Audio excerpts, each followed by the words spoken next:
पाकिस्तान की सरहद के बेहद करीब देश को मिलने जा रहा है ऐसा इमरजेंसी एयर स्ट्रिप, जहां हाईवे से वायुसेना के विमान आसानी से लैंडिंग और टेक ऑफ कर सकेंगे। सरहद के बेहद करीब इस एयर स्ट्रिप के ऑपरेशनल होने के बाद देश के दुश्मनों की टेंशन बढ़नी तय है।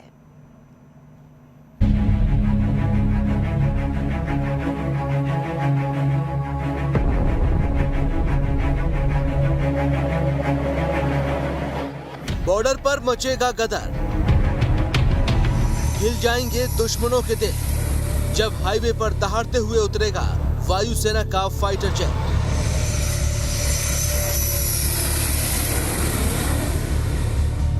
पाकिस्तान की सरहद से महज 40 किलोमीटर दूर आसमान को चीरते हुए उड़ान भर रहे हैं एयरफोर्स के फाइटर जेट। ये तस्वीरें हैं वायुसेना के लड़ाकू विमानों के लैंडिंग की। ये फाइटर जेट बेहद खास मौके के लिए ट्रेनिंग कर रहे हैं। आज देश को मिलने वाला है इमरजेंसी एयर स्ट्रिप का तोहफा। भारतीय वायुसेना का ये खास ठिकाना पाकिस्तान की नाक में दम कर देगा। पलक झपकते ही विमान इस लैंडिंग स्ट्रिप से उड़ान भरेंगे और दुश्मनों की हिमाकत को खाक में मिला देंगे। इस एयर स्ट्रिप से एयरफोर्स अपने सभी जगह के विमानों का संचालन कर सकेगी। इस एयर स्ट्रिप की लंबाई 3 किलोमीटर है। ये इमरजेंसी हवाई पट्टी 33 मीटर चौड़ी है। इस पर मिग, सुखोई और हरक्यूलिस विमान लैंड कर सकेंगे। एयर स्ट्रिप पर 32.95 करोड़ रुपए की लागत आई है। दोनों तरफ 40 गुना 180 मीटर की 2 पार्किंग बनाई गई है। लैंडिंग के बाद विमानों को यहाँ पार्क किया जा सकता है। इमरजेंसी हवाई पट्टी के पास करीब 3.5 किलोमीटर लंबी और 7 मीटर चौड़ी सर्विस रोड बनाई गई है। इस पर 33 करोड़ रुपए खर्च हुए हैं। इस सर्विस रोड का निर्माण इसलिए किया गया है ताकि एयर स्ट्रिप पर विमानों की लैंडिंग के दौरान ट्रैफिक के मूवमेंट में कोई रुकावट न आए। एयर स्ट्रिप के ऑपरेशन होने के साथ ही राजस्थान यूपी के बाद दूसरा ऐसा राज्य बन जाएगा जहां एयरपोर्ट के लिए इस तरह की एयर स्ट्रिप का निर्माण किया गया है। इस एयर स्ट्रिप का उद्घाटन आज रक्षा मंत्री राजनाथ सिंह और सड़क परिवहन और राजमार्ग मंत्री नितिन गडकरी करेंगे। पाकिस्तान के बॉर्डर से सटी देश की ये पहली हवाई पट्टी है।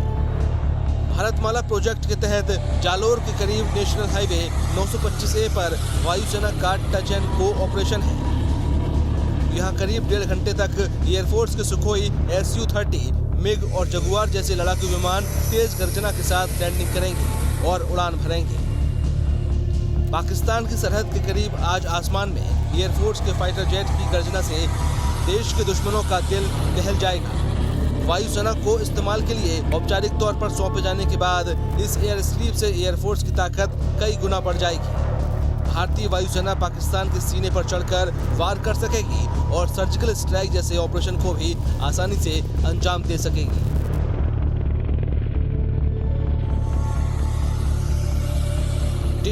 News nation. खबर है कि LAC विवाद के बीच चीन ने हिंदुस्तान की सीमा पर नजर रखने के लिए नए कमांडर की तैनाती की है। वहीं पाकिस्तान ने भी अपनी सेना में बदलाव किया। पाकिस्तान सेना ने रावलपिंडी कॉर्प्स में नया कमांडर नियुक्त किया, जिसके जिम्मे LOC की अब निगरानी होती है। अब भला एक साथ 2 दुश्मनों ने क्यों अपने कमांडर्स को बदला, ये बड़ा सवाल है। जिस किसी ने आंख उठाई देश की सेना ने उसका उसी की भाषा में जवाब दिया।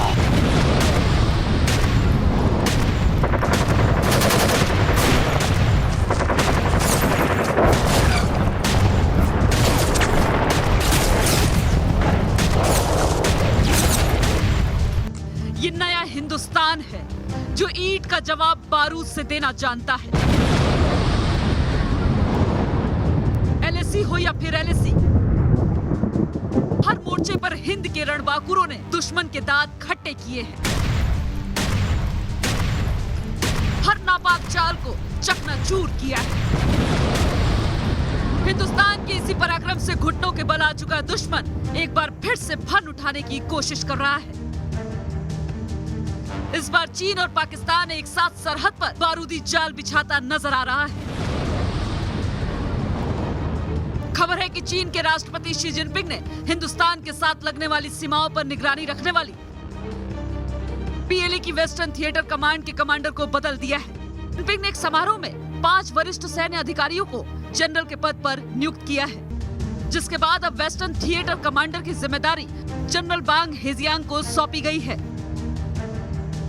अफगानिस्तान में जारी बवाल के बीच चीन का गुपचुप तरीके से वेस्टर्न थिएटर कमांड के कमांडर का बदलना एक बड़ी साजिश की ओर इशारा कर रहा है, क्योंकि पिछले 1 साल से वेस्टर्न थिएटर कमांड के 4 कमांडर बदले जा चुके हैं।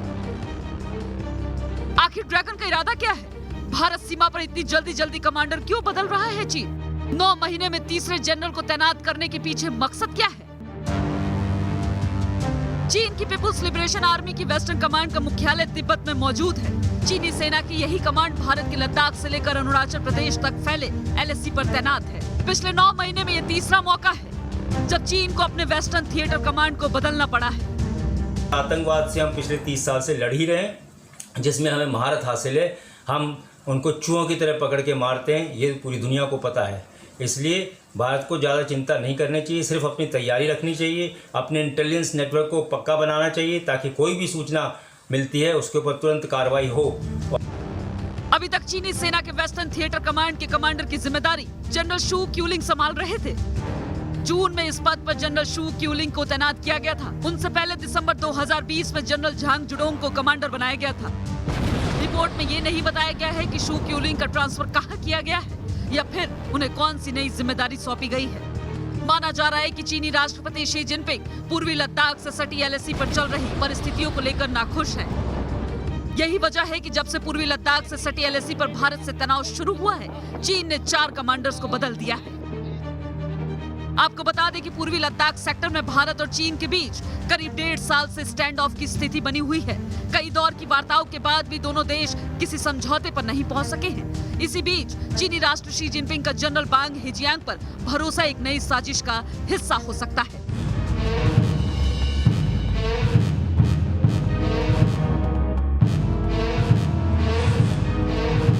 वहीं एलओसी पर पाकिस्तान भी खतरनाक दांव लगाता दिख रहा है। इमरान खान और पाक सेना के इशारे पर एलओसी में भी पाक सेना में नए मोहरों को उतारा है। खबर है कि पाकिस्तान ने एलओसी पर अपने कमांडर को बदल दिया है। पाकिस्तानी सेना ने लेफ्टिनेंट जनरल साहिर शमशाद मिर्जा को रावलपिंडी कोर का कमांडर नियुक्त किया है। पिंडी कोर ही एलओसी की जिम्मेदारी निभाती है। भारत के 2 धुर विरोधी पाकिस्तान और चीन, तालिबान की अफगानिस्तान पे फतेह के बाद इन दोनों की जुगलबंदी अब सीमा पर नजर आने लगी है। एलएसी यानी लाइन ऑफ एक्चुअल कंट्रोल पर चीन और लाइन ऑफ कंट्रोल पर पाकिस्तान ने अपने कमांडरों को बदल दिया है। सुरक्षा एजेंसियों को लग रहा है कि ऐसा लगता है कि चीन पाकिस्तान तालिबान के सहारे भारत को परेशान करने का मौका खोज रहे हैं, लेकिन हिंदुस्तान के जाबाज भी दोनों ही सीमाओं पर, दोनों फ्रंट पर पूरी तरह से मुस्तैद हैं, तैयार हैं।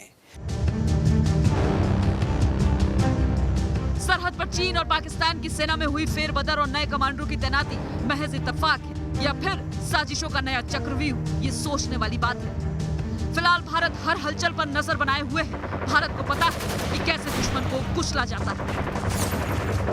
Team news nation.